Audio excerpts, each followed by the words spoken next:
પ્રકાશજી, રામુરામજી, મંગારામજી, કૈલાસજી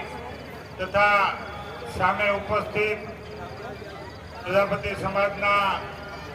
સૌ આગેવાનો, માતાઓ, બહેનો, યુવાન દોસ્તો, અહીંયા દિનેશજીએ રાજસ્થાની ભાષામાં તમને બધું જ સમજાવી દીધું અને અમારા કિશોરજી બિંદલે પણ તમને તમારી ભાષામાં બધું સમજાવી દીધું. મારે કંઈ વિશેષ કહેવાનું નથી, પણ અહીંયા ઉદ્ઘોષક વાત કરતા હતા ને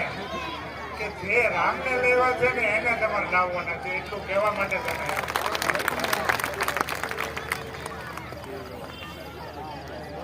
અહીંયા બેઠેલા તમામ વોર્ડ નંબર 18 રહેતા હોય કે ન રહેતા હોય, પણ તમારા મિત્રો,